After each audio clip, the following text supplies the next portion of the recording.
You're watching CHCO-TV's Gavel to Gavel coverage of the September 25th, 2024 Special Council meeting for the town of St. Andrews. I'm Vicki Hogarth.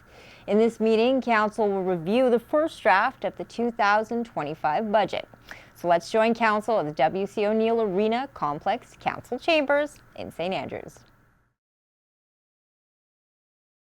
All right, welcome everybody. It's been a while since we got together for the special council meeting here for the 2025 budget of the town of St. Andrews. We are live from the W.C. O'Neill Arena Complex, but this is also going to be aired through Zoom and Facebook. If anyone has any questions this evening or watching it after the fact in regards to the budget, please email pnopper@townofstandrews.ca. I see that we are missing a couple councillors tonight, Councillor Bennett, Councillor Hurdle, and Councillor Blanchard, but we do have quorum. And I do want to recognize before we get going that we are on the unceded traditional territory of the Beskoto-Magadi people. I'll be looking for a mover for this agenda. It's not a very heavy one, but it is relating to the budget. I've got Councillor Heenan, seconded by Councillor Neal. Any changes to the budget, or to the agenda? There will be changes to the budget. Get it approved tonight. Quickest time. Carried. All in favor of approving the agenda, please signify by saying aye. That is everybody. That has been carried. Is there any conflict of interest tonight? Anyone paying taxes in the room? No conflict of interest. There is no presentations per se, although there kind of is one. But that will be under the introduction, consideration, and passing of bylaws and motions, which is our reason for being here. It is draft one of the 2025 Town of St. Andrews budget, FA 240934. Mr. Spear, the floor is yours. Thank you, Your Worship. And Council, I'm pretty much going to be going on the slides that I have given to you, and they'll be on the screen for anyone looking. I will also advise that our operations manager, Terry Acton, is also on the line, so if there's questions or stuff come up, you'll hear the voice of God coming from the speakers. So don't be scared. Okay, so most of this has been reiterated through the report that I gave you. So I'll just jump into some of the highlights, and then I'll get into the department by department that matches with the statements before you. So in general, in its very early stages, I just raised the warrant and most expense items by 3%. It's roughly where inflation is right now. The assessment bases are unknown at this time. And Paul and I were looking really quickly the other day, and we estimate that new builds are probably going to be around 2% of the total assessment, 2% of the 3%. So in a perfect world, if you had enough new builds to match inflation and your new costs, then current property owners would pay no more taxes. But that's early in the process, just a warning. There is a group of us, a fairly substantial group that are just continually getting our 10% a year increase in assessment. So, but in theory, we'll see how it shakes out at the end of the day. But if we decrease mill rates to match new builds and assessments, that the total property tax bill could come the same. It's really early to judge that, but at least in math, on paper, it works out. And so we're trying to be sympathetic. We appreciate that there's been a lot of changes, but we'll have to wait and see what it looks like once that goes. I'll break the news to you now. Because of the provincial election, they're probably not going to release a bunch of this information until after that. I was talking to someone today about that. So we could be a little bit longer getting this process done. That said, it doesn't mean we shouldn't go through it and narrow it down as best we can. And then once we find where we kind of are, then we can work ahead. So sorry, just to slow that down a little bit, will we have a snapshot of what percent our overall tax base? We're not going to get even a glimpse of that? From my understanding, they're not releasing any information until after the election. It's because it could be political? Is that the assumption? Well, yeah. I'm pretty sure the tax bill assessments people are been complaining about assessments, rightfully so. They've been escalating. It's just during election, I'm assuming no one, it's not really the politicians putting the squeeze on all of the departments. The civil services are too afraid to cause a conundrum during mid-election, to be honest, and I don't blame them. it's surprising because when the tax bills went out, they said that it's something that your municipal government controls in the tax bill, if you recall. So it's ironic that they wouldn't send it out during an election. You'd think they had something to do with it as well. But anyway, So- that's my shot. Yeah, I could be wrong, but that's what I'm kind of hearing. Okay, just before Okay, you thank you. continue, Your Worship, Councillor Blanchard has come online. Perfect, thank you. Thank you. Just to remember, as we're going through the general budget and the kind of the things I'm talking about here, that the capital budget is also a big ticket item. We won't go through that tonight because it's such a big item that we'll just go through the operations.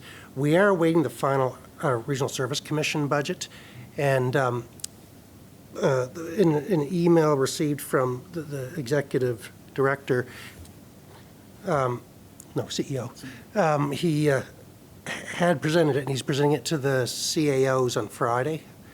But he says it's probably subject to big changes, that there's still to be a lot of discussion at the board level. So we'll have to wait and see how that goes.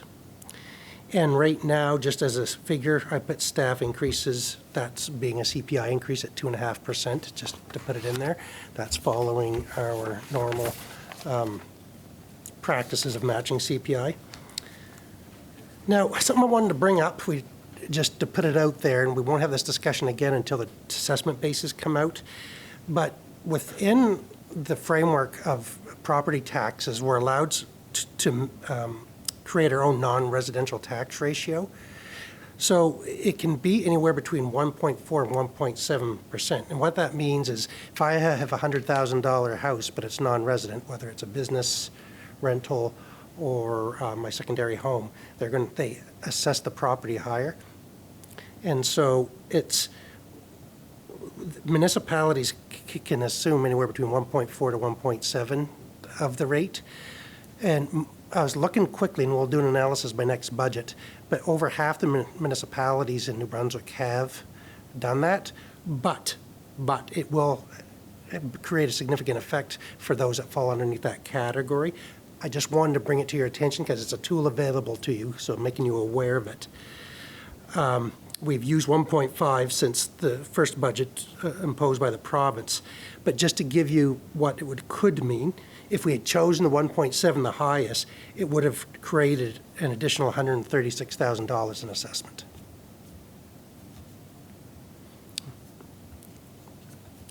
So as a general review, revenues is increased by 5%, but the warrant still makes up 83% of our income, and during the fiscal reform, that's one of the highest across Canada, and they're trying to figure that out. And now, there's something that, I won't say saving us, but is a one-time entry that will complicate things in the future, is that we've had a surplus in 2023 of $204,000. It's an audit you just passed a couple of months ago. By regulation, we have to include that in an income this year.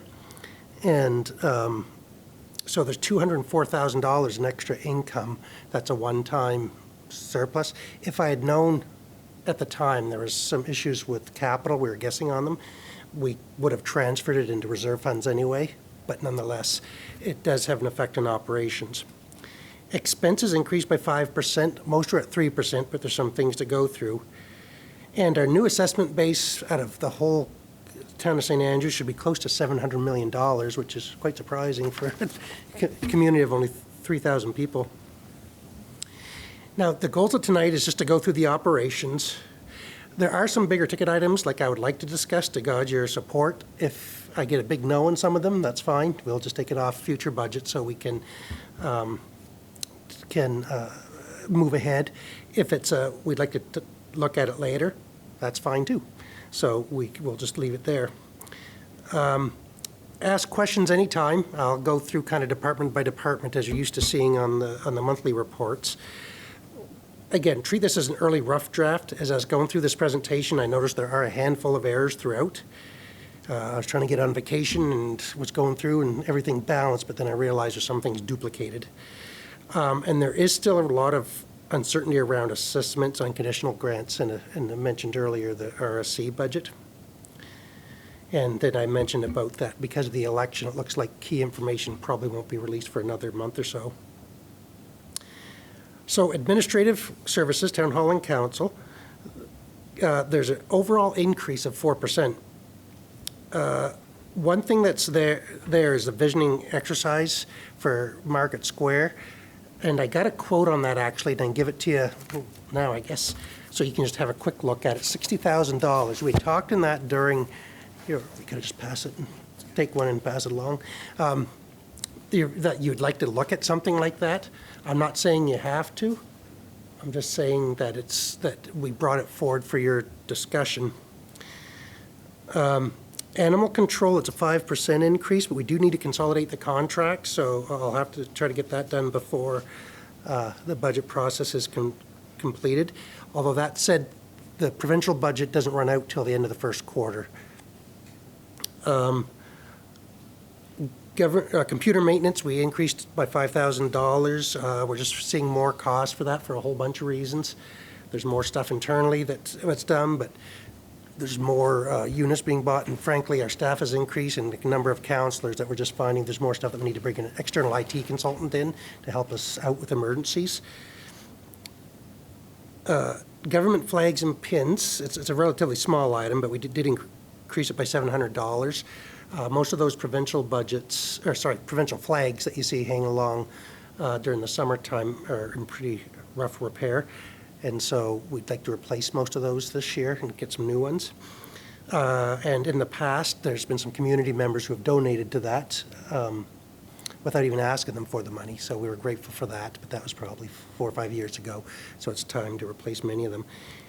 Now, town hall repairs, the big one with that is the electrical panel out back should be replaced for 2 reasons. One is we did buy a generator a few months ago and it works, but we really need to create the proper connection to it, so it's just a plug and play. Right now, we did have an outage in the summer, I think, and we weren't working then, but it was, I think, before that. And our electrician had to come in and do some magic to make it work, but in the event of a storm, it'd be nice to pull it out. It's a good piece of insurance because our whole system at Town Hall shuts down between phones, computers and stuff.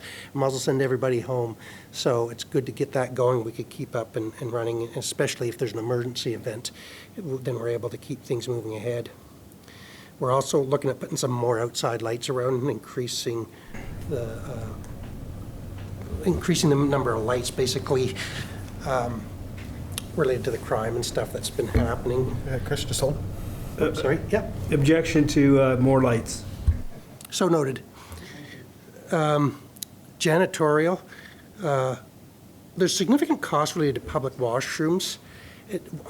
Just the ones at town office. This isn't including the park or the new ones up at the Point.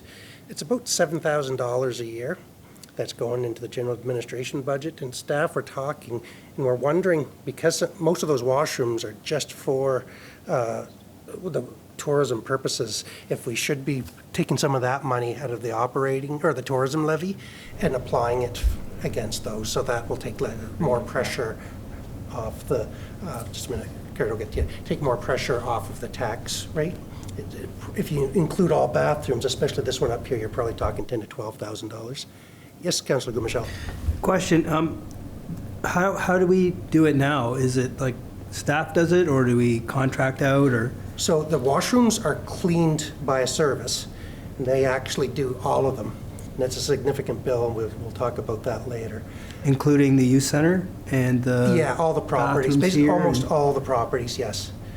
Wharf, youth center, council chambers occasionally. They open and close the park. They open and close the washroom on the weekends, the arena during the summer, during the non-arena hours, library, youth center. So I guess it's a compliment to them that I don't know who does it, because if it wasn't done well, I'd have asked questions a long time ago. But is that something maybe that we could consider doing in-house, or is that how do we do that? probably should be an enclosed session, Okay, and we'll have thank a you. discussion about it later. And the professional development was bumped up by $2,500. Celebration of my 20th year? No. But next year, there's the national conference for administrators is being held in Montreal, and I would like to be considered to go to that. It's in May, so just for your consideration. And just so you know, though, there are, I was talking to the national representative, I think that she said there's 22 other CAOs within the province that go to it, or other CAOs and staff. So it's well represented within the province.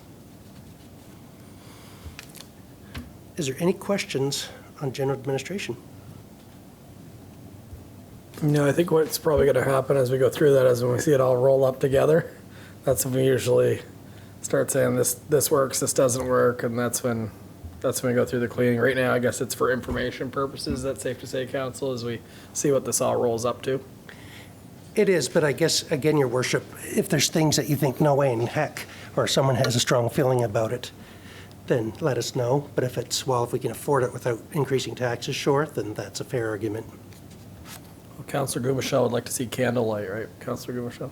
I'm just teasing you. Don't get me going. I do think we need to rationalize the lighting downtown. No more Costco tacky lights, but don't get me going. No, but like visioning exercise is something I heard around the table. Animal control we have to do, especially for Shamcook Bayside wards. Computer maintenance, that's kind of is what it is. I know that the amount that we've been paying the last few years has gone up dramatically in my day job, so I'm not surprised to see that. The flags, you know, they've been a few years. It's not a surprise. They were starting to look a little weathered. Replace the electrical panel sounds like something that isn't optional, I'm assuming. Best practices would be to replace it. If you ever are in the town hall, look out by the back door on the right and you'll think, yikes. It's all legal and stuff, but there's just wires go. There's 3 panels there now as the office has grown over the years. Sounds good. Janitorial, let's take that to closed session just to talk a little more specific on the details of the contract. And then professional development, when we roll up the whole number, let's get into that a little more, if that makes sense, Council. So thank you, Mr. Spear. Okay. So there are, to try to help offset, there's a couple of items that we decreased. Advertising, just we don't seem to be doing as much, I think primarily because we can advertise things on the website now. We do have another section for mail-outs, so that's catching stuff. So it's not eliminating those, it's just we used to use a courier a lot more till it didn't exist. That said, as you'll find out with the BIA, or the BIA file, you still have to advertise that in paper, so anything that requires that will be going to the Telegraph. The audit, we dropped it by $5,000, so by law, or by standard, every 3 years we have to do an actuarial study of the employee retirement benefit and the employee sick benefit, and it's $5,000. So we did it this past year, and so we'll be good for the next 2 years without doing it. HR consultants, we haven't used a lot this year. Typically, we use it for recruitment, and we don't see any need for it, at least at this point. They tend to be, other jurisdictions tend to use them more because of union contracts, which are a whole different beast and require some more professional help. And then we did have $30,000 in the current year's budget, 2024, that we were able to drop. So as said, there's an overall increase of 4%. If you dropped, depending what you do, with the visioning exercise, that would almost mean a flat year for that department. Economic development. Now, in the past, we set aside monies from the tourism accommodation levy to help offset that cost.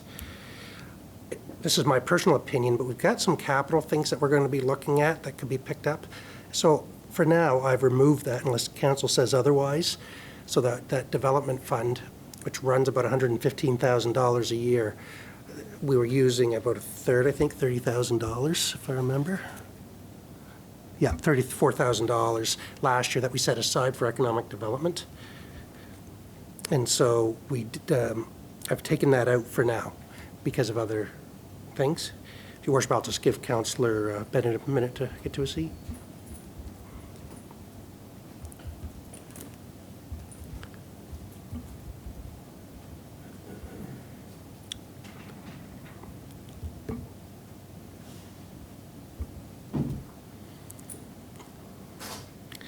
And Councillor Bennett, we're on page 8 of the little slideshow there, once you get situated. Or slide 8.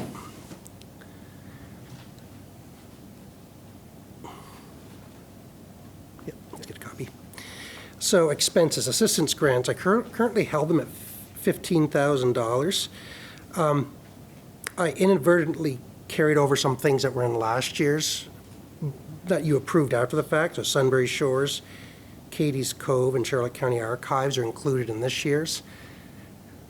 I'm not supporting them or not supporting them. I didn't mean to put those in, to be honest. Usually we sort that out at a later date. They are in there, though, but it's whatever council wants to do with them.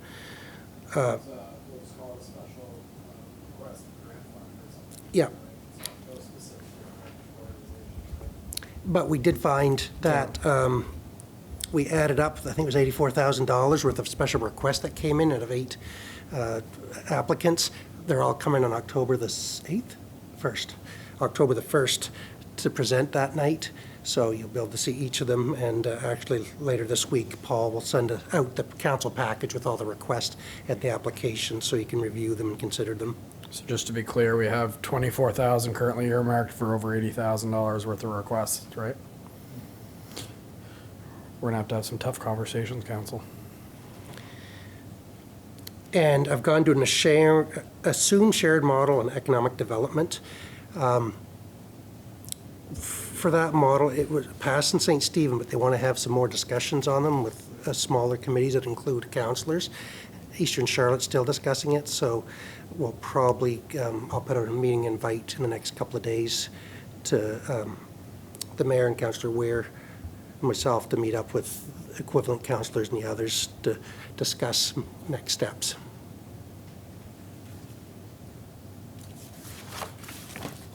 And the travel portion of that economic development should be removed. That's a mistake.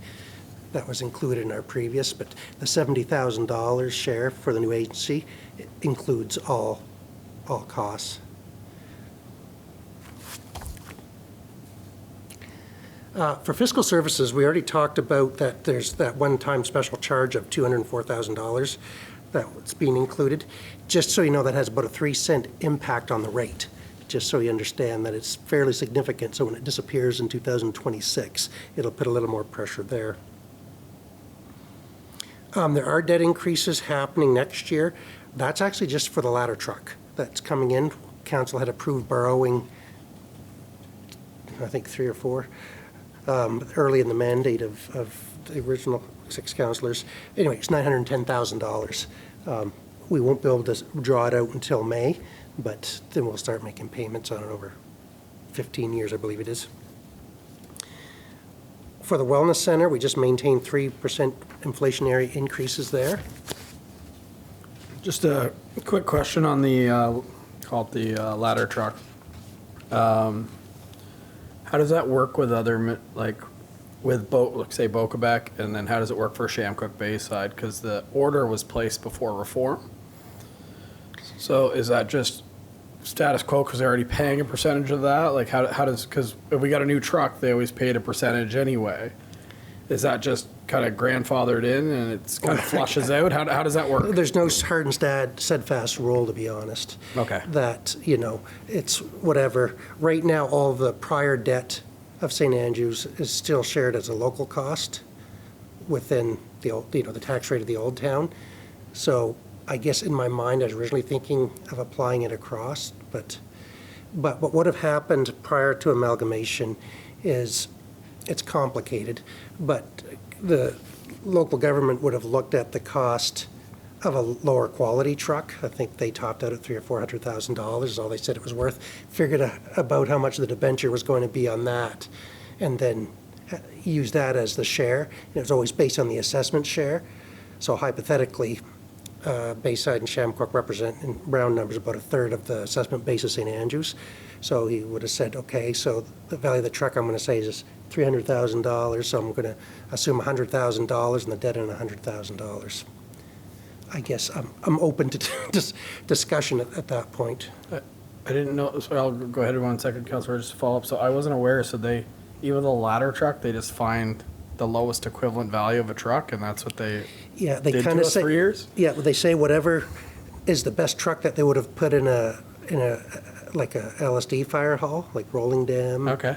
That's don't want to say the term good enough, but they would have, that was the highest they were willing to pay for. Okay, that's good to know. Councilor Ware? Rumor I heard was that when the ladder truck does come in, one of the tankers will be disposed of. Yeah, more than a rumor, that's correct. So there's 2 tankers serving the 2 wards now, so we'll be down to 1 tanker serving the wards. Ladder trucks, very little use to us. There could be quite a significant use in Bayside, Shamcook. Pardon me? There could be a significant use of that ladder truck in Shamcook and Bayside. For instance. We'll be using it on more than like just large buildings. It knocks it down at a lot faster rate, does it not, than a And it's a regular? lot safer than laddering roofs, and I assume that will be dispatched on almost every call. Would be it'll the- most likely be the first out truck for the fire department, yeah. Well, no, I was just trying to get straight in my mind where it could be used because of putting out the outriggers and all that type of stuff. That's, not my specialty, but I have worked around those types of things. And I'm just wondering, are we going to have as same coverage we've even got now? Yeah. We don't have a tanker. We only have 1 tanker. We do have 2 new fire hydrants in Bayside, though. Yeah. Shamcook number 3, but no buildings around them, but we got hydrants. But, and that's the other thing is I assume the ladder truck's gonna need a hydrant, might have a small tank on it, but Again, in the rural areas, without the access to hydrants, we run water shuttles. So it would be the same as it is now with the 3 engines that we have, that the fire department has. Again, if we need that increased water supply, they run water shuttles, and we would have the capacity to do that ourselves, but that's where mutual aid also benefits us greatly, so. anyway, we'll discuss it more detail at some point. Mhm.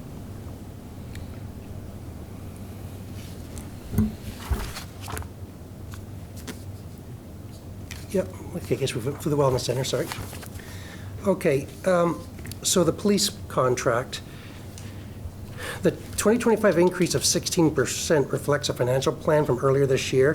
Could be subject to change. The mayor and I think Paul too, are meeting online with them the 24th or something of October, and they'll present their new thing. Basically, it goes up and goes back down because of equipment, and that stuff's always fluctuating. So we'll wait and see. I will say, and I think we talked about it, our costs aren't going to be as much this year. Maybe we should talk about that in closed session too. Let's talk about that in closed as well as a contract. Yeah.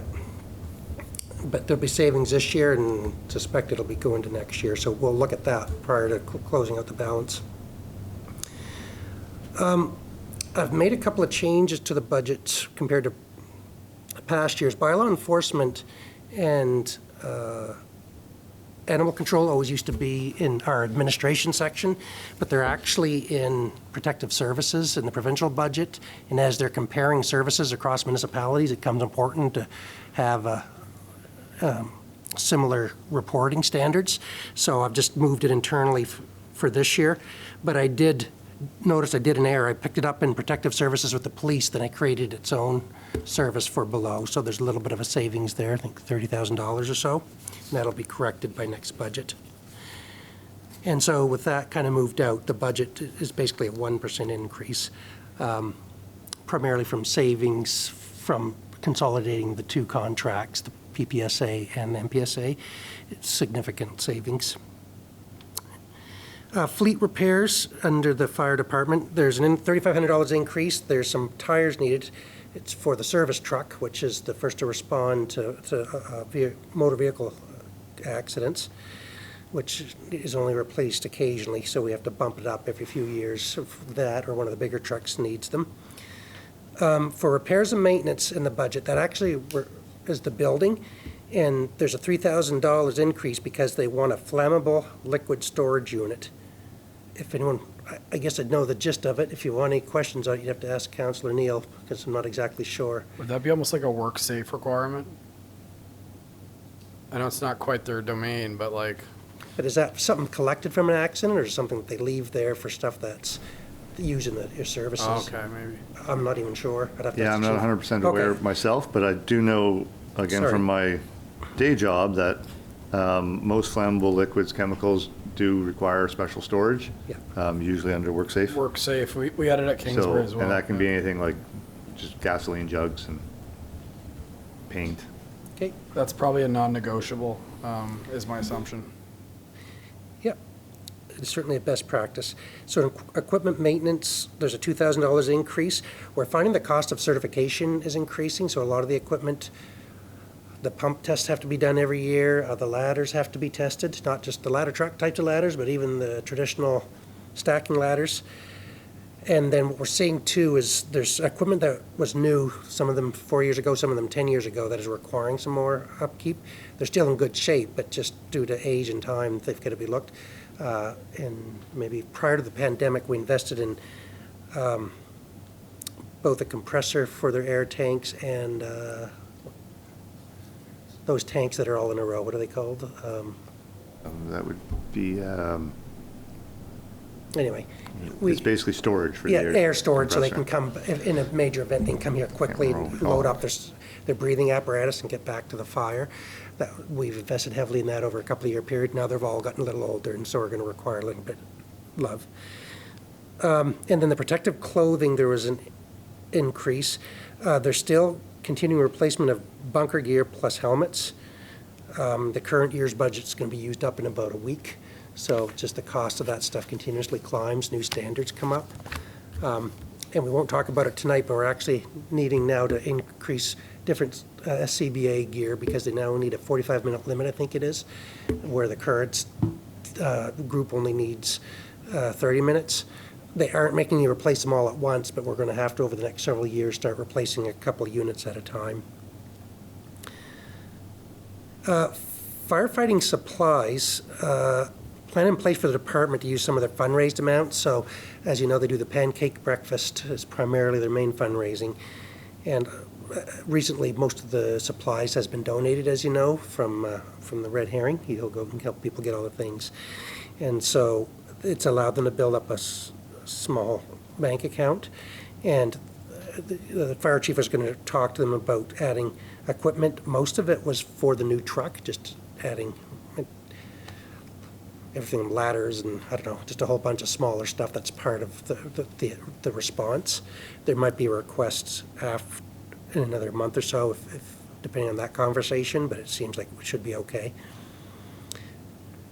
The stipends, there was a request by the chief that they be increased by $2,000, and that's for the whole group, so that takes it up to $15,000, I believe, and that's split among all the responders at the end of the year. So I think it's a fair request. One thing that we haven't heard from too is the WorkSafe New Brunswick firefighter cost. That thing can take big jumps sometimes. I haven't heard anything this year yet, but we'll have to wait another month or so. The chief hasn't heard anything either, but they will release those rates sometime prior to after the election, I'm assuming. So that could change dramatically. I'm not expecting it to, but you don't know, because there was a request to cover more ailments or more injury type things. Well, it's not even injuries, it's things. Primarily, it's diseases that occur, it could be years and years after they've ended their volunteering services, so cancers, heart conditions, lung conditions, things like that. But as they do that, they have to have the ability to fund it as firefighters take ill. So that's what we have to keep an eye on. So an overall increase in the fire services of 5%. Environmental development, which is the solid waste removal. So right now in the budget, there's 10% increase, and this budget was prepared before the tenders came in. In the October regular meeting, we'll bring back the results of the tender. Mr. Beer, Sorry? should this be, I know it's going to be a public budget, but should this conversation be done in closed session? Just because this information, if it was out in the public, would that not Maybe. potentially show them what they have for wiggle room? Like, you know what I mean? You're almost No, well, the tender's already closed. Okay, so they're locked and They're okay. locked, Okay, yeah. just making sure on that, just Yeah. because you know where I'm getting at here. Yeah, no, for sure. And so I think there's going to be significant savings from what was presented in the budget. And so $50,000 plus. And that's mainly because Shamcook Bayside were paying based on assessments of a bigger portion than what they should have for all these years, right? Number one, but number two, because of recycling. Recycling too. They're still being paid for recycling, but from somebody else. So their service to the towns has dropped by 25%, so. And with all due respect to people that have negotiated 3, there's actually negotiations happening now, unlike before. It seemed like we just signed whatever was put before us in the past as a greater region, I guess we'll say. So, oh, that's good news. That makes a lot of sense. Now, offset that a little bit, though, there's a loss of volume for out-of-region customers that the landfill used to service for municipalities that weren't within the Region 10. And with that, and that actually happened 2 years ago. And so they have to increase their tipping fees, I think by 25% in order to make that balance. Each service, from what I understand, each service within the Regional Service Commission is treated like our utility. Each individual service has to stand on its own feet. So that's to be, and that wasn't included in this budget, and like I said, it's still talking, but I think the tipping fees are probably locked in, from my understanding. But- They're not officially because the budget hasn't been approved, Yeah. but it's kind of like Of all the things there, that's the least one that can have room for movement, I would say. the only option that the Regional Service Commission would have would be to increase revenue or cut costs, and we're gonna have that presentation so we can discuss that further before that's voted on. But I wouldn't say it's locked in right now, but we've seen this coming since that their largest customer in the United States stopped shipping to Canada. This was 2 years ago, but we had the previous year's surplus is kind of how it worked. You've already set up that meeting too, right? Okay. All right, Public Works. Is the air conditioning still on? So we've dropped the fleet fuel by $5,000. This is reflection of history, both in warmer winters and lower prices. Now, in the event of a normal winter, we would need to dip into the reserves, but I think it's worth doing that at this point. The reserves have built up, and even in a heavy winter, we're only talking $20,000 or $25,000 extra in fuel. Which sounds like a lot, but we had 1 year where they ran 40 days without a break because of all the snow. Equipment rental, increase of $6,000. So we're talking about the lifts and the things that we're looking to use it for. Well, should be grad banners, not lanners. Veteran banners, lighting for Christmases, indulge. And then if we're renting them for kind of one of those doing the poles in the downtown scenarios, we'll also use it to do some building maintenance when needed. So for instance, working on the eaves here or on the courthouse or anything that isn't accessible by a normal ladder. Hydrants, there's an increase of $3,000. They put on those markers like you, oh, was there a question? Sorry. Sorry, before you go on to hydrants there, at an earlier meeting this year, it was flagged that if there was going to be any more sidewalk plowing, that we would have needed a new sidewalk plow. So I was expecting that we might have a sidewalk plow in our budget this year, because we were hoping perhaps, some people were hoping perhaps to plow one section of the trail down by the new bathrooms. Maybe not for the whole winter if it was a bad winter, but certainly for part of it, maybe to Christmas and skip a couple months and pick it up. But so I was expecting that we were going to have a new plow in there. Thank you, Worship. That'll have to be a discussion by council. If you want to go that route, we'll have to rework the numbers a little bit.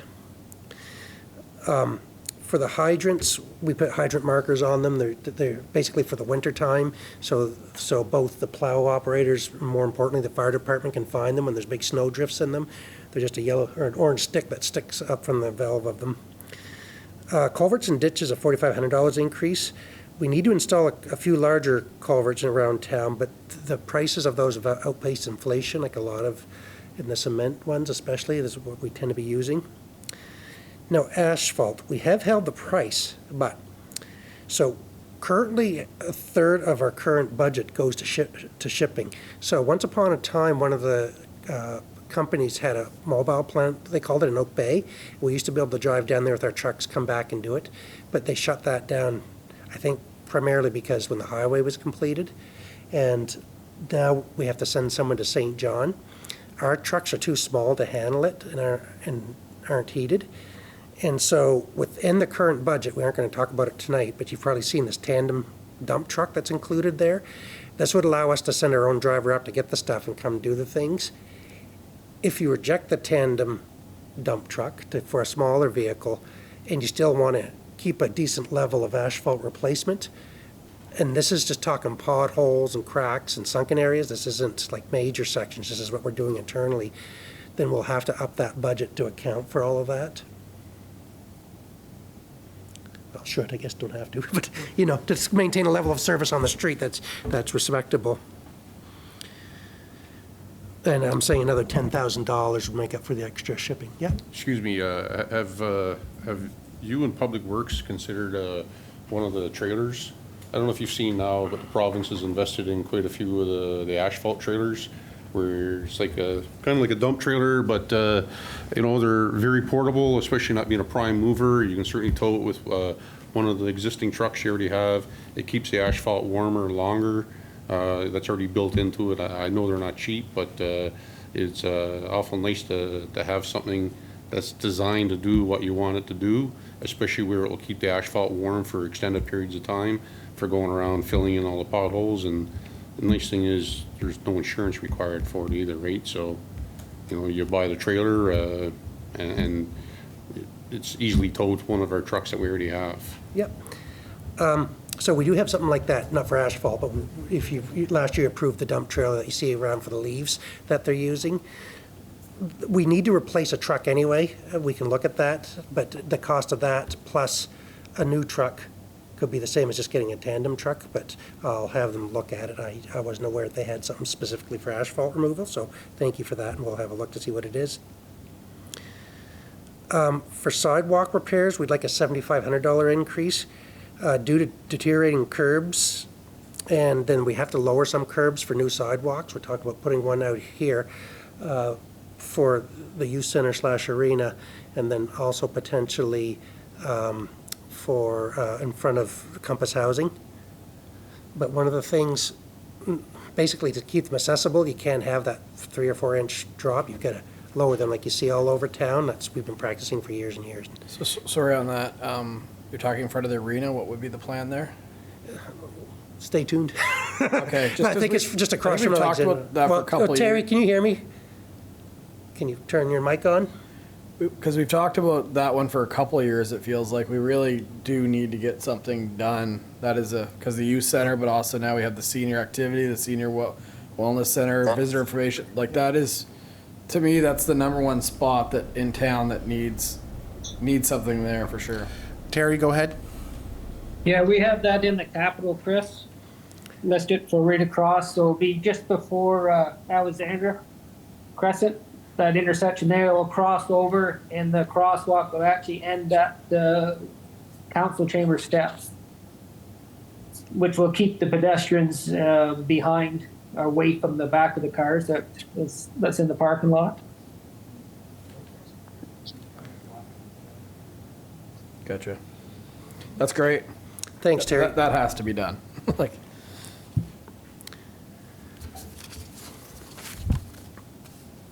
Okay, street signs, we're asking for a $2,000 increase. There's a combination of price increases, but we're seeing a little more vandalism again of signs being stolen and things. We had a big rash this year, mostly stop signs, I think. And then just from everything from the one-way to other stuff, we're just requiring more and more signs. No parking. You think once we get in the motor vehicle bylaw, there may be a requirement. We're seeing a whole bunch of people that are camping overnight on our streets and things, and they have to be posted, and we'll discuss that again if that's the type of things we want to do. Lane and street markings, 7% increase to reflect costs and potentially more crosswalks. We talked earlier, but that does not include we talked about whether or not to paint lines in the downtown, and we discourage from doing it. We think it'll be less efficient than actually just letting people go as it is.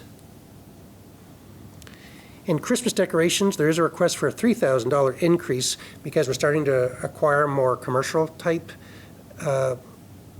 decorations, and we love our Home Depots and Walmarts and Home Hardware, but sometimes you only get half a winner out of them because of the residential grade. Just, it is what it is. And some of them have commercial grade we can buy from them too. Question on that one. So we pay the power bill, obviously, for those.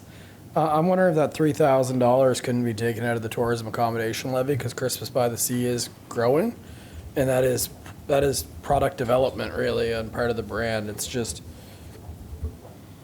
you know, locals do enjoy it, but it also is a tourism initiative. And if we're paying the power, then a few dollars every year should be going to continue, because that is probably the month in St. Andrews that is growing the most for increasing tourism right now. So it makes sense to continue to fund that. And I know we keep taking out of this, we won't be able to do tourism projects, other capital projects, but that one to me, just because there's a lot of increases to public works, is something we can easily move out, because tourists do benefit from that.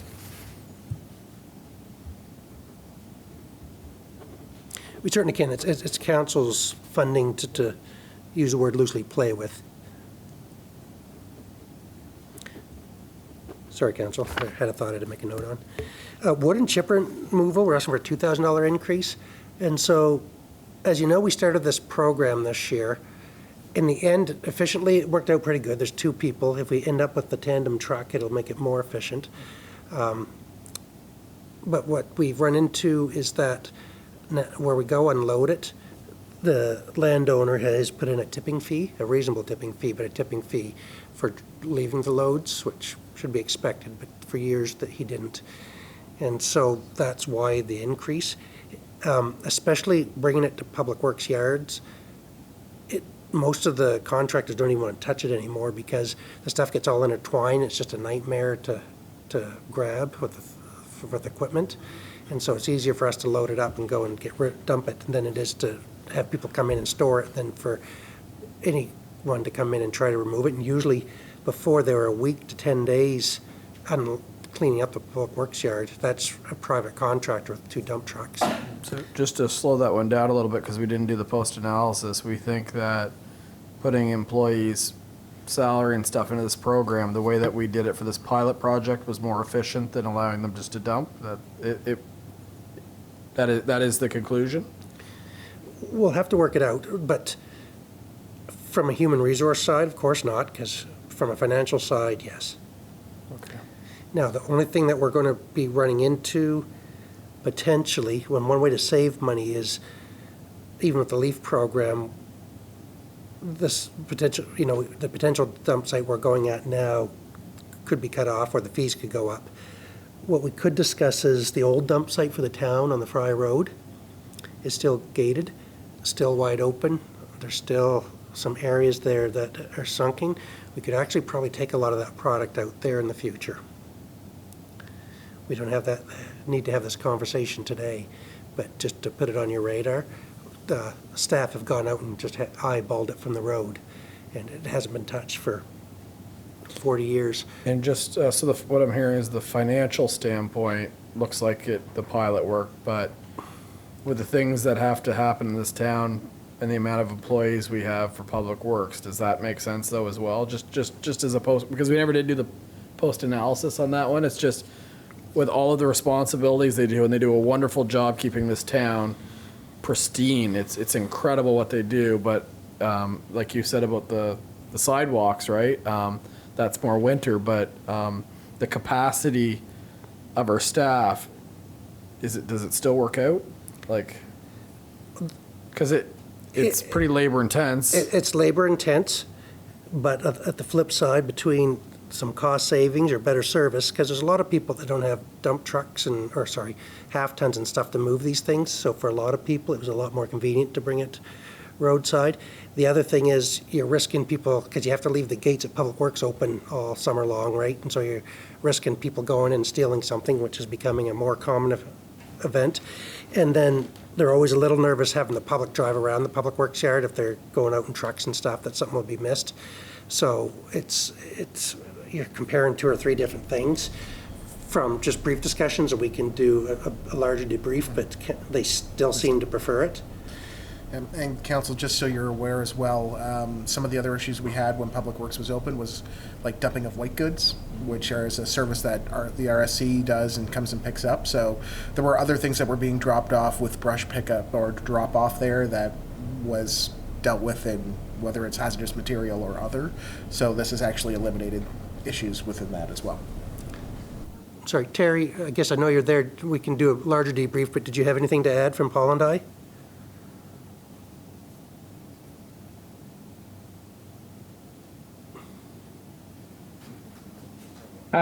No, just what Paul just said. I was just going to add that there's a lot of garbage was being left behind over the last so many years that the crew would have to clean up.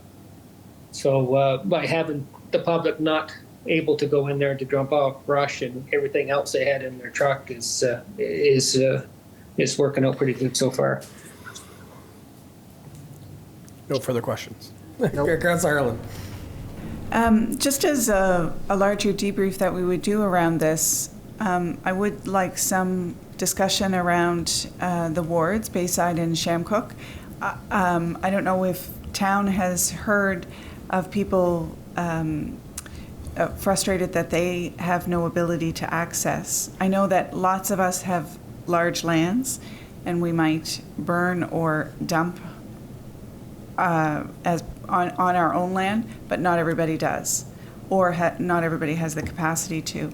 So the challenge is that this is just for St. Andrews, the old St. Andrews. That's correct, because of the separation of the tax bills. Right. But I think I said in another slide, but if you want increased services out there, willing to pay it, we can look at that, but we'll have to be, might need additional staff too. But we can, I know you're already paying 41.5 cents for no service, so it may not be a good idea. It'd be nice if, but I think there's room to do that, but there has to be discussion what the expectation is and things. Yep. I think there has to be a larger discussion, yep. I might add to that, we're all faced with it, and whether it's garbage and, I go on a garbage detail every week on my property, but it just seems as though there's a problem down at the dumping down there, people dumping garbage down in Public Works. Well, rather than do something about the people, you just change the method. It's like dealing with a bunch of 5-year-olds, There's no punishment for breaking the law effectively. And it's happening in town, it's happening out in the wards also, and we just try to find a way to work around it and let them keep doing it. And just goes against my principles in some way, in that we try to find a way to work around these people that don't want to play by the rules. At the risk of repeating something the mayor said earlier, under Public Works salaries and wages with the $90,000 increase, banners, Christmas, set up of bleachers, a lot of those things could be argued to possibly be, the monies could be coming out of the TALB fund. So again, more potential pressure and arguments for directing some of that TALB money to Public Works salaries. Thank you. Okay, and actually, you beat me to that, but part of that increase is that we do want to add an extra man to Public Works because of a lot of this stuff, but we had 2 full-time people in Parks and Recreation, 2 seasonal people in Parks and Recreation. We'd like to remove one of them out, not hire someone directly out of there, but eliminate one of those positions, a half a FTE, and convert it to a full-time FTE and transfer it to Public Works, which would help offset some of these things. The Public Works Superintendent and the Public Works Supervisor and I sat down this afternoon and looked at all the different things they do that are kind of out of the realm of Public Works, and I meant to gather it together but didn't quite get it. But it's on my desk, so I'll go through it tomorrow morning and email it out, just so you have an idea of kind of the things that are in addition to usual, first things for Public Works. And, yeah, and so it's fairly significant. And, you know, these event setups can be, you know, to us, we might think 5 or 10 minutes. Even some of the stuff they were telling me, I was like, oh my Lord, you guys take that long to do this and that. And so it's just to have an appreciation, and to the point where it may come to the point where we have to say, okay, if you don't approve the position in Public Works, it's fine, but we'll have to put more responsibility back in some of these organizers. We'll say, here's our benches and banners and whatever else you need from us, but you guys have to set them up, for instance. If I could, please, since amalgamation, there's been quite a few people hired into this town, and with additional staff coming on this year already, that hasn't happened yet. Like, is there at a point where we think that we're growing too fast? And I get it that there's lots of needs, and everybody wants stuff, and everybody wants a tent set up, everybody wants bleachers, everybody wants you know, whatever for Katie's Coat or whatever the event is, and they're all good events and everything else. But at what point does this town stop growing and just learn to deal with what we have to do with the people that we have? Like, it's with the tax rates going up immensely over the past couple of years, and likely to go up again this year from what we're seeing. At what point do we say enough is enough? And that's a question council has to answer, not staff. We keep being asked to provide more service levels, higher service levels for these events and things. And in order for us to continue these services that are requested, this is kind of what we need. If the answer is we got to stop, that's fine, but we'll have to stop supplying some of these services. And we can even break down which ones we need or which ones are going to take a lower priority, kind of if we have time type of thing. Both points are correct, Yeah. right? To your point, we didn't even have anyone that was in recreation a year ago or a couple of years ago. Now it looks like Public Works is doing even more around events, so we do need the extra position. And when you jump ahead here to talk about actual parks and recreation, there's an increase there as well. So the question is when you look at the total package, and Mervin's doing a wonderful job, but when you keep adding these costs to it, is maybe doing half the events what we need to do as a community? Or I don't doubt it that it's a lot of evenings, a lot of weekends doing a lot of this activity. But at what point are we going to say that, to your point, enough's enough? But in the same sense, we can't have it both ways. We want all this stuff to happen. You need to have the support. So we're going to have to discuss this one further, to your point, because it's not just Public Works. There's also going to be a recreation one, which he's going to talk about as well. So that's not the only reason for Public Works, I'm assuming, but it is a part of the reason, right? It's not, you can't, the whole position, another Public Works position, is not because of events. Is that safe to say? No, it's events have taken away from the ability to do other things. Okay, so it is events. It'd be Okay. primarily, it'll surprise you once we were doing the math today, when you look at the total man hours dedicated to different things, it's like, holy crap. Because it's not 1 or 2 guys, it's like 4 and 5 guys to set up for different things, and there's several of these major events. Absolutely. And we're excluding Canada Day out of this calculation, by the way, because we've done it for so long, it's part of the normal routine. Councillor Heenan. Yes, Your Worship and Council. As a council, when we did put the position forward for the recreation manager's position that Merv has, I would think that as a council, we would have been schooled enough to know that there would be additional costs coming with that position. We're not just going to hire somebody and let them sit in an office. There's going to be residual effect. There's going to be domino effect. If you want to have a better Canada Day, you got to pay for it. And if we don't follow up after us hiring the position, then it's a moot point. Like, we hired it. We knew this was going to happen. I mean, I knew it would happen. If you hire somebody to do something and plan events, someone's got to set them up, I believe. I mean, I was down and helped Merv one night move the picnic tables only because the staff were out on some other thing but I mean, it's a big job. You can't dictate that we're going to do this and not pay for it. So if we've hired the position, then we have to realize the implication after the equal sign requires additional funds to set it up. Simple. Thank you.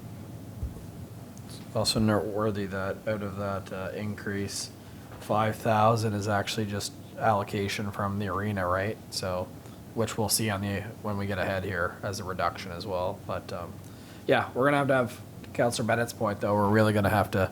We can't keep adding on without expecting more support needed. We can't have it both ways. So, it's one or the other, right? Yeah, I read an excellent article in the last week on affordability in Canada and why we're having such a problem. And the economist that wrote it concluded that in the last 50 years ago, we were a society that needed certain things. Now we're a society that wants certain things. And the difference between needing and wanting it's tremendous. It can just become exponentially larger and larger. So it's a question of how do we control the wants, keep them down a little closer to the needs, and therefore control the spending. And like I say, he put a lot of thought in it, so I'm regurgitating what I thought was an excellent article. Thank you, Councillor Harlan. But I think the other part to this discussion is what have we benefited as a municipality in terms of the growth that we have watched or that has happened within our town. So we've increased events. You know, I look at what has happened in New Brunswick Day now. It has taken on a life of its own, and the number of people that come into this town is significant. So what kind of economic benefit do we generate for our businesses as a result? So I understand the point around needing to look at the overall picture, but I also think we have to have a balanced approach around this, because I think we as a community are growing, and if we're growing, then our costs are going to grow as well. So I think it's worth adding at this point that, 10 years ago, the community wasn't necessarily growing, and we did a whole bunch of things to try to grow, and some of those haven't really come to fruition yet. I mean, we're on the cusp, but still, even though we're the fastest growing municipality in New Brunswick and our school numbers are still way down, and the number of families, it's still very difficult to have a family in town. So hopefully all these economic stimulus and events and all these things will keep St. Andrews a town and not just a place. Keep it a community of families where you can live versus just a place to retire. So hopefully some of the things that we've done will pan out and reach some kind of equilibrium soon. Thank you. All right, we'll keep moving, but obviously there's got to be further discussion on that one, is what I'm hearing across the table. We don't need consensus tonight. We're going to roll it up, and then we're going to have the tough conversations. It's still rough. That's exactly There could it. be significant We want to see the roll increases. up, right? And then at that point, we get the number, and then we start working backwards. So there is an overall increase in public work of 12%. And as we talked about earlier, is there an interest in Bayside and Shamrock having more access to public works? It would need to be reflected in the tax rate, but for instance, instead of Councillor Weir and his friends going out with chainsaws trying to clear back intersections, they'd have access to a team. But I agree with you, for 41.5 cents, they should have access to a team right now. But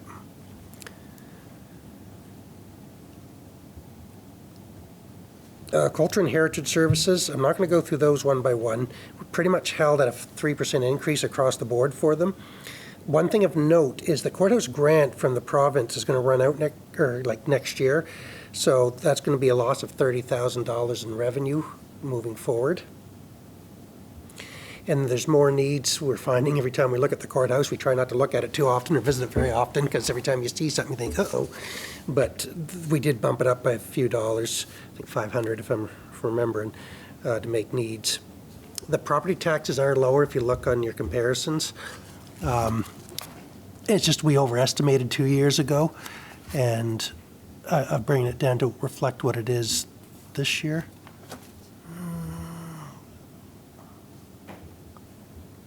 There it is.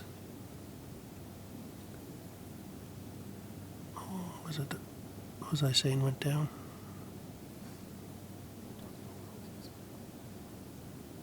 Oh, the repairs. Went up by $500 to try to just address some things that are going. Bayside Hall, held at 3%, but it's getting very, oops, sorry. Can I go back to the courthouse? No, next, no, yeah, of course.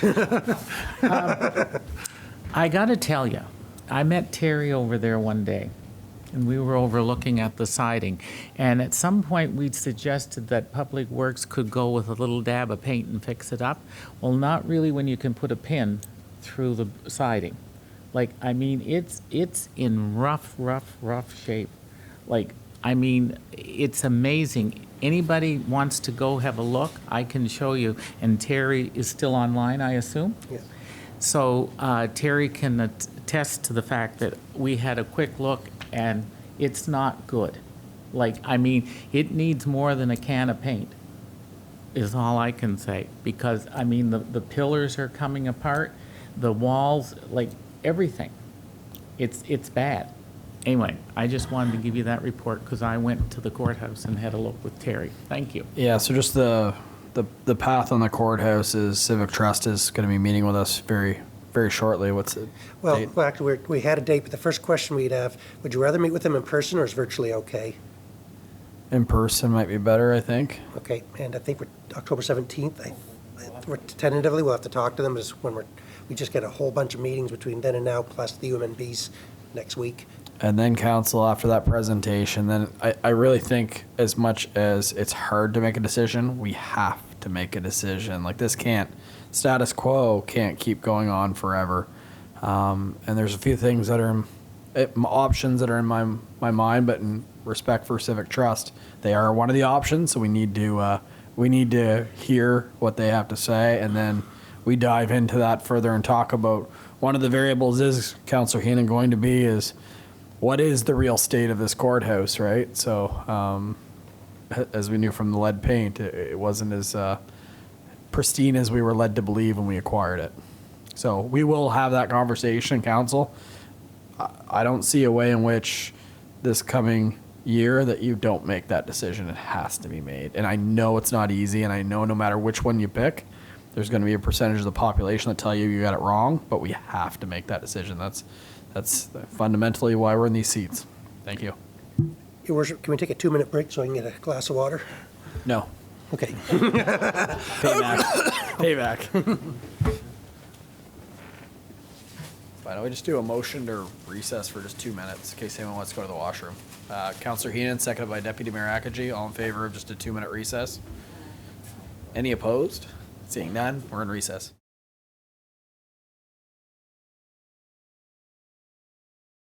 All right, do I need a motion to come out of recess? I would look a motion to come out of recess. Councillor Heenan, seconded by Deputy Mayor Akaji. All in favor of coming out of recess, please signify by saying aye.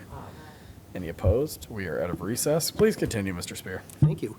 So Bayside Hall, as we were talking, Your Worship, held at 3%, but we are recommending some continued capital investments in there and windows and things, just to bring it up. There are a lot more activities going on with a good volunteer base, and we've been helping them out. And there's also some semi-full-time tenants in dancing online, or line dancing, not online dancing, line dancing coming in, and maybe a gymnastics. Yeah. I think so too. We were just signing up some of that stuff in the last few days, so that's good. What we've practiced in the past is if a facility increases their revenue. We'll sometimes let them spend it too on improvements and things, but I'm thinking that the revenue will far outpace what they need to spend. And we talked about the future draft, looking at the rental commitments and increase the revenue accordingly. The Parks and Recreation facilities, we just increased most of those line items by 3%, except we had to add 3 accounts for the new washrooms at the Point for power, janitorial, and repairs. We like to keep track of all those separately just to see how things are going, or if something goes awry, we can see it right away. I did notice, I talked about earlier in Public Works dropping a half a position, and I didn't actually do it on the budget, so the formula got messed up, so I'll do that in the next draft.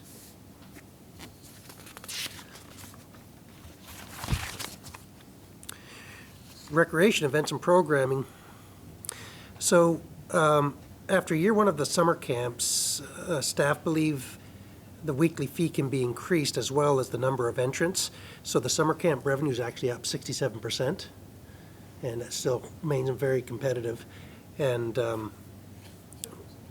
Just on that, Council, so you would have seen in your reports that basically only 20 spots were not filled within the whole weeks, and we saw actually more youth be signed up after the first couple of weeks to where people saw the success of the program.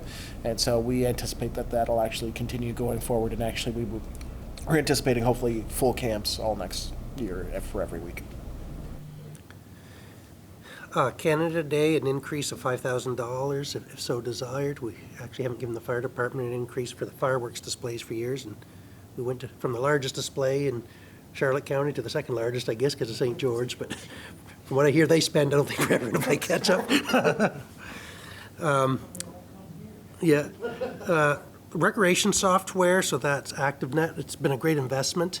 It's online bookings and things. We spent $12,000 on it, I think, last year, but there's an installment fee that was part of that, so it's dropped this year to just the licensing fee, so that'll be a savings. We do have to confirm that, so that may change on the next version, but I had Mervyn call them just to confirm. I looked at the contract, and it wasn't as clear as I thought, but I just want to confirm. Wages and benefits, there is an $18,000 increase. Last year, in the rec manager's salary was the only thing in that, but now we've added 2 seasonal staff, kids, for 9 or 10 weeks in the summer to go along with the day camps. Although, one way to look at it still, though, is that the revenue generated by the day camps still pays for those staff members.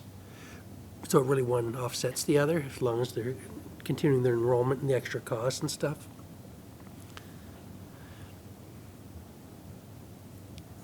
I think Terry and I were looking at the budgets earlier. I might have missed a couple of things on the,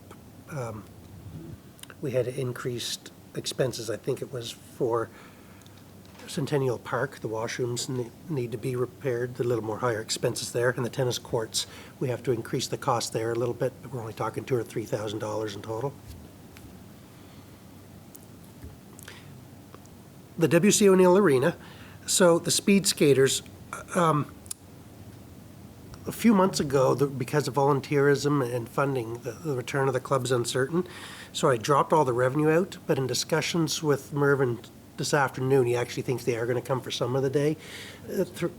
They're going to present next week on getting some funding from council, but they've committed to 3 hours a week for now to see where the funding goes. So there will be some revenue increase in the speed skater section. The miscellaneous ice rental, I've increased that by $5,000. It's just a reflection of what was done last year, that we outpaced ourselves, and Mervyn says he's getting more calls from neighboring communities that where they don't have enough ice time, right up to St. John included, so they're coming down here to rent our ice. Pre-pandemic, that was very common.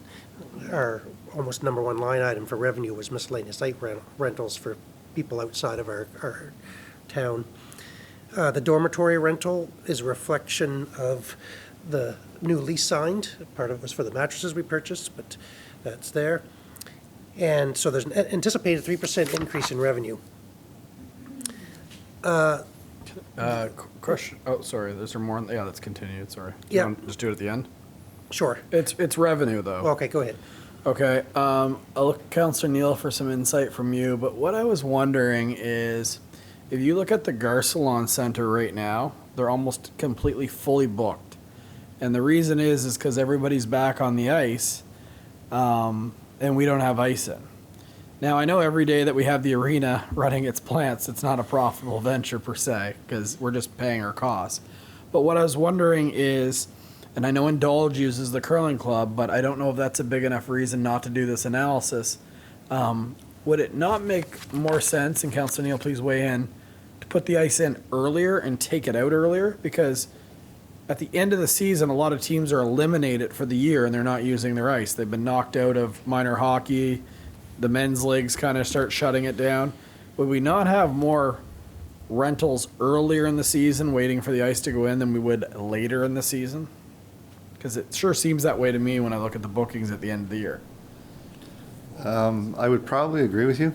Again, early on, teams are looking to get on the ice. The other point I would make towards that is that we would still have considerably cheaper ice rental costs than, say, the city. And teams there know this, which is why we saw, I think, COVID, I think, kind of started it, but I think there's a lot of teams from the city that would still come down here and rent ice. Tournaments for sure, we've seen that with some local groups. And also I'd say there is more and more of an uptake of local kids that are now playing on teams, say in St. John, which also tend to then sort of migrate down here for, I don't know, could be practice, could be games, whatnot. So I think there are opportunities there to increase that revenue. But I would agree that possibly getting started earlier. Because minor hockey's already been going for 2 weeks. I couldn't believe how early it is now. It's been going for 2 weeks now. And I just know at the end of the year, they have their Day of Champions or whatever it is, most of those, and they shut down the men's leagues. They're done, which is a big. Goes out early. What's that? Warwick usually goes out early. That's just not appropriate. That's a conflict of interest. nor I true. can't defend So it. when do we put the ice in? Day after Thanksgiving. Now, Well, rephrase that. It's open the day after Thanksgiving. They'll start another October 2nd installing the ice. So, Your Worship, I don't disagree with you, but there's a couple of problems we're going to run into. Number one is you're still going to be running the ice plant in March because of the Alpine. Of the Alpine. So you're not going to say that's your number one cost in running this place during the winter. The other issue that's going to be a struggle is we send most of our public works crew to install the ice. So if we do it earlier, it means during when you've got the Dragon Boat Festival and all the stuff that happened this weekend, et cetera, and the grass is still growing, you're going to have to bring them off of that. I'm not saying it's impossible, and I can talk to staff about it tomorrow, but I just know it's a timing type of thing. We took, our arena staff started this week getting prepped for the ice install and getting some of the routine stuff done before, the cleanings before the season starts. We'll look at it. okay. Yeah, just analysis, because I know, like, even Black's Harbor's ice goes in, they get double the rentals because the half that's supposed to come here doesn't come here. So I just worry about the end of the year versus the beginning, what the revenue. But to your point, if there's all these other logistics, which makes sense, the Heather Curling Club, that's been that for forever, that weekend, kind of around Easter pretty much. It may not make sense. And I don't think, even if the arena's fully booked and the plant's going, I don't think we're making money, are we? So, okay. So unless we're cutting something off the back, we would lose more money by going earlier. Okay. Again, just a service level question, and we can do the analysis, but off the top of our heads, that's kind of the thing we've seen. Thanks. The only other thing is if we can find an earlier customer base. We've talked, I think, bringing like a junior B team in one year, I think maybe in the last 10, that will do their main practices here in September or something, or the Sea Dogs, which every arena in the area is fighting for. But do you know what I mean? If you can find a base, base camp. It'd be really good to have Charlottetown or Moncton here next year, just because of the connection to the community. But it's just our ice again. It's too late for their preseason. They're not coming here for the regular season, right? They may do a practice, but I will say that to do a preseason game, you do have to pay them. But I can tell you that it was profitable, the game that was brought to St. Stephen. But with your connections with the Boston Bruins, you couldn't have them bring the preseason here? Well, they kind of given up that I'm not going to be playing for them, that I chose being a mayor of the town of Oh, St. okay. Andrews instead. So let's keep moving. So on slide 25, the Zamboni maintenance has needed to go up. It's just an older machine. It's actually due for replacement the next couple of years, maybe next year. But otherwise, it's about a $2,000 increase. We had to replace the radiator last year. Yeah. I did read that the Zamboni is giving us issues. I'm just asking, because I'm not sure, the Dunn Foundation, is that something that they would consider as a project? Because I really feel it's part of the arena, and it's a great asset to the arena. And I would say that it would be a nice thing to put a proposal through to get a new Zamboni, because I think it reflects the arena. They would consider, they do typically, over the history of my time on council, prefer projects at this building, because it was, Okay. even though the name's not on the side of it, it was made possible by Yes. the Dunn. I just wanted to bring it up. Thank you. Yeah, no, it's, yeah. I also noticed, I think wages went down here. I don't know if that's actually right. We didn't decrease staffing levels or anything, so it might be a formal issue, so I have to revisit this. Was it 5,000? It's a transfer to Public Works, because Yeah. to better allocate their time is why it was down. Yep. You didn't make a mistake. Oh, phew.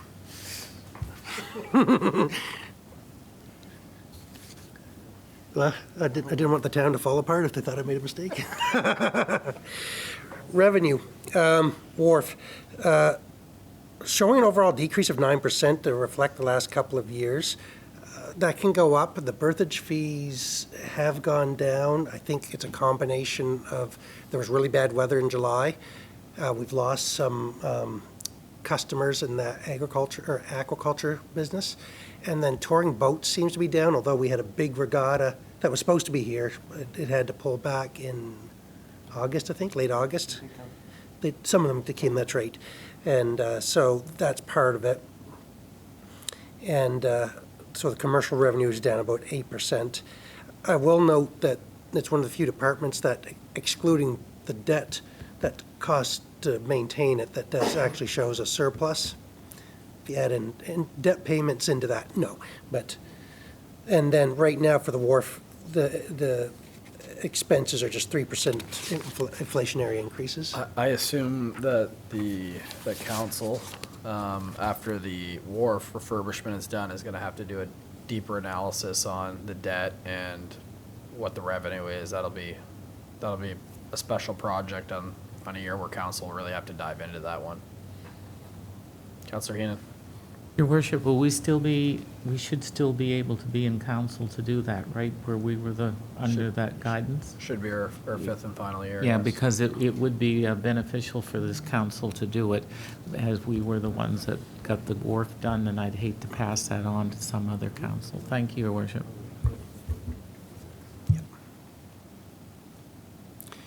Then the last department is the youth center, which for now we've only maintained 3% inflationary cost increases across the board. So we're going to skip over the next pages in your budgets that you were given was capital, but we'll wait for those for the next time we get together, because it's going to be a long discussion on its own. So for the water and sewer utility, remember that it's self-financed internally. The current bylaws does allow us to increase the rate annually. I couldn't remember if it was 2 or 3%, but it's built right into it. That we could do that without a council approval. But once we go through the metered billing in the next couple of cycles, we'll need to ensure capital or replacement costs that are needed are in line with utility fees. So, we kind of slowed down for the last couple of years for various reasons, including COVID, but also the cost of debt. But there's some significant capital infrastructure needs in the utility. And also, eventually, the water tower over the next 5 years. I think it's in your 5-year capital plan to have that replaced. So for revenue, there's a 3% inflationary increase. For the vehicle fuel expense, the past history has shown an $800 increase. Part of it was, as you know, the truck was vandalized a couple of years ago out at the plant. And so we've moved it into the public works yard so it can be locked and looked after better, which means the individual has to drive in here, get the truck and head back out there. So it's just adding mileage. And then we're just asking them, in light of some of the issues we've had in losing the strain, if they make more frequent trips through the day just to make sure all the equipment's running appropriately, to keep an eye on things. Vehicle repairs and maintenance, I think it's a 2019. So there's some stuff that needs to be done. There's about a $500 increase in the vehicle repairs and maintenance, including tires. Now wages primarily is because it was under budgeted last year, but one of the employees received their level 2 certification, which is required as a part of our operating permits for the province. And so we raised him to reflect that additional certification. But we also, for the first time, added in overtime, and there has been significant overtime over the last couple of years for after-hour call-ins and things. And so we've had to add that, which shows the increase. Yeah? Include, would some of this wages be included in installing the meters that we've had troubles with? Like, I mean, there's been a few instances in town where they've had to tear up because the pipes were bad or the meter were bad or something. Well, so would that increase the salary? Well, a little bit. So everything from the meter replacement, because there's some people who work all day that he'd had to go in after hours to do the meter replacement. But for instance, we had that big job on Prince of Wales near the Algonquin in the spring, and that they were required to be that. We're just seeing a bit more of that. It's never in the day when we get water leaks. It's always Friday afternoon at about 4 o'clock when someone says, "Oh, by the way, there's a big river running down such and such street. What do you think?" I think I shouldn't have answered the phone. That's what I think. But that's the testing, and so we're just following up with what the normal route has been over the last few years, the experience. The water main repairs and maintenance is basically the cost of valves and piping and things. We're asking for a $3,600 increase. The cost of those materials has just gone up significantly. It's been reflected in our tenders that have come out too, and we're just seeing that structures or manholes and things, that stuff's gone up. Water testing is a $2,000 increase. We send up a big thermos, I think it's every week, to a lab in Fredericton, and they used to send it back, but now they're charging us to send it back. So that just reflects that cost. It's not government, it's private, so they had been carrying it, and their cost of the test haven't gone up very much over the last few years. So, and blue-green algae testing has a $12,000 decrease. Originally, it's not because we're testing less, it's just originally we had to fly the stuff out into Winnipeg, and it was extremely expensive to get the testing done. Now there's a more local lab, and so it can just be done by ground transportation, and so that's just a reflection of how much it's costing now. It's almost next to nothing compared to when we were first dealing with it. Our sewer main cleaning, we're asking for an increase of $6,000. So it's really for two reasons. Terry would like to restart a program where he actually videotapes a lot of the in-ground sanitary mains and storm sewer mains, that they run cameras between the manholes and can see what condition the pipes are. It helps determine if it needs to be replaced, if it may have to be dug up, if there's rooting and stuff. Because these same equipment with the cameras actually have little saws on them that if the root bulbs aren't too big, they can cut through them and then free up and prevent any future blockages. And actually, funny story, I heard there was a raccoon in our sewer system the other week. Stormwater, somebody looked in a crate and they saw a raccoon, but they can get its way out because it's some of our town, the in-ground pipes come into ditches and go out, so he would have just followed that and follow his own way out. So you never know what you're going to see as a municipal employee. So anyway, he wants to be able to do stuff like that. It's really proactive work. It also helps to figure out what sections of the pipes need to be replaced over the next few years. Chemical supplies, there's been a significant increase in those in running the water system. And so we're asking for, well, not asking, we need a $12,000 increase. for the cost of the stuff, and we're gonna go over budget this year, probably by 4,000 or 5,000, and we know another increase is coming, so it's in order to maintain that. I did note that in the water budget, there was an error, that the sewer debenture is only 56,000, I think it was. It should be 93,500. That I made a mistake when I was transferring that over and splitting it. So there's an extra $40,000 in cost that has to be accounted for there. So, Your Worship, that's really all my presentation on the operations. If there's anything else. Council, I know it's high level. I know we need information from the province to help us understand what this really means. But I guess, Mr. Spear, I know we don't have the capital before, we're not gonna get into capital tonight, or, but Well- kind of, how do you picture this going? Cause there's some things that council heard tonight, and I know there wasn't a lot of like, hey, let's get consensus on this, but it's kind of take us through it like we always do, but how do you picture this kind of moving ahead? Well, I think we'll go through the capital, and it's only like 10 after 8, Your Worship. I'm just as happy to go home, but if you want to start it till 8:30, just to start your work through it, I'm okay with that. I don't have any slides to go with it, because I thought we just stopped cold. But if you want to keep going, I'm okay with that. For future, I think we have to have a more, and finish this section, then really, until we get the provincial numbers, we shouldn't meet again, in my opinion, because a lot's going to be determined about exactly what the assessments and the unconditional grants are. That's what I mean, like knowing what the growth is versus like that'll determine, right? What, and then at that point, it also determines what the mill rate is, right? So, When does this have to be finished by? When does this have Well, to be that's a good submitted? question. By regulation, November 15th, but if they're not releasing their information to the end of October, good luck from everybody.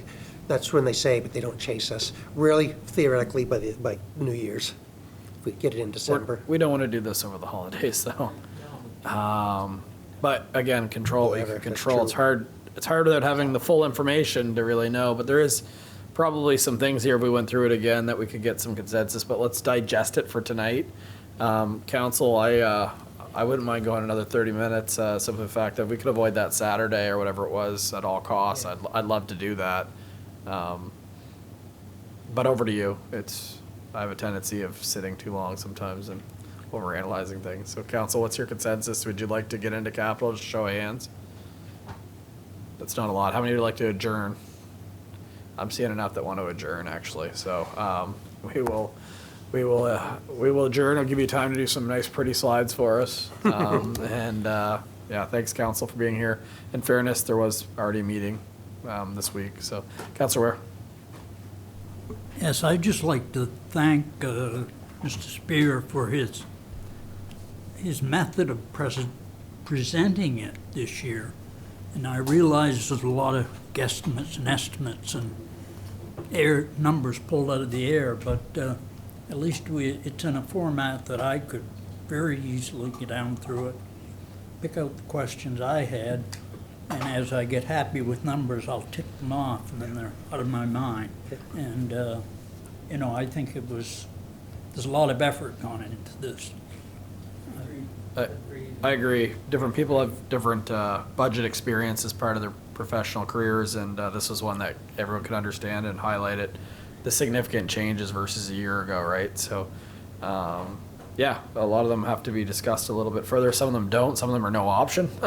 The reality is we all know that the capital projects are going to be the one that we really have to go through. If you just get into the buildings and structures alone, it's a huge number, right? So we're going to have some tough conversations, and I know staff's doing it in the background already. But all right, based on that, Your Worship, there was something we talked about going to closed session for.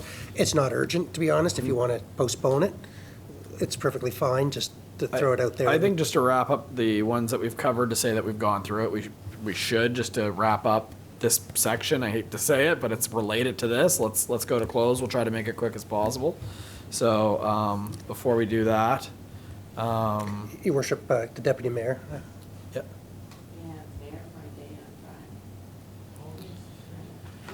We have mayor for a day on Friday. We do. Let's just jump. We'll go to councilor and deputy mayor's comments. Let's do that then, if that makes sense. Has there been any questions though? Nothing has come through. Now we can go ahead. Okay. Anybody else? Go ahead. Okay, last year we had mayor for a day, but the mayor in his infinite wisdom chose 2 mayors. We only made 1 bling for the mayor last year, so we couldn't pass it out. This was made by my craft group, a couple of them, Val Corbett and Aline Saulnier, and so I've kept it for a year. But this year, because I thought the mayor in his infinite wisdom would choose 2, so we made a second one. So now there's 2. You're going to kick me because I didn't. I only picked 1. I know, and this year he only picked 1. But anyway, we have an extra one for next year. So those are the bling that they will be wearing, like the mayor wears. So made by a craft group. So thank you very much. That's very nice of you to do that. So yes, we have a mayor of the day on Friday and a fire chief. Have you sent the schedule to everyone, Paul? I have not, but I'll send it out to everyone. So- But if council is available or any council members for 11 o'clock for a mock council meeting on Friday here. Oh, here? Just for council's information, the winners don't know they're the winners. Their parents do, so they got permission. But meeting them at 9 a.m. at the school, taking them to the fire hall. They're going to get a tour of that. And then they're going to be on CHCO-TV to do an episode of Your Town Matters. Then we have our mock council session. After that, I think we go to lunch, don't we? Yep. And then they go back to the school, and with some of the decisions they make, there's probably going to be a nice snack for the school and, yeah, a few motions. So if anyone is available, I know it's hard during the workday, but it is at what time? At 11, is it? 11 a.m. here at the council chambers. 11 a.m. here. It would be good if we had enough to have a mini quorum for them, but don't feel obligated. Whoever's here is here. So through you, your worship, there will be an all-year student event after. No, you do not have the day off, sir. All right. Anyone else for comments? Mr. Spear? Just quickly to remind council that on Saturday morning, some of you invited, there's a community meeting about the garbage situation in Bayside. That was by invitation only, though, to certain residents that have been directly affected. And just to remind you, the Trail Fest is happening this weekend. Everyone's going. It was supposed to be 2 weeks ago, I think. And at 2 o'clock at where? Langmaid Park for the grand opening? No. So grand opening is 1 o'clock, ribbon cutting at the Harry Mallory Sports Field. 2 o'clock at Langmaid Park is where you're going to hear some trail information, history, and start trail walks from there till 4 or 5 o'clock, and then then come to Market Square for a concert with a band called Full Circle. Thank you. Can you email us that time schedule, please? I will email council the time schedule. Mm-hmm. All right. Thank you, everybody. So I'll be looking at 8:14 p.m. for a motion to go into closed session. Got Councilor Neal and seconded by Councilor Bennett. Yeah, I know, but Keenan's got a few today. I'm going to give this one to Bennett. Council, all in favor, go hold ahead. on. Just so you know, it has to go under 68(1)(c), information that can cause financial loss or gain Thank you. to a person or a local government or could jeopardize negotiations leading to an agreement. Thank you for that, Mr. Knopper. All in favor of what Mr. Knopper said? Any opposed? Seeing none, we are in closed session. We'll give a moment for technology to shut down.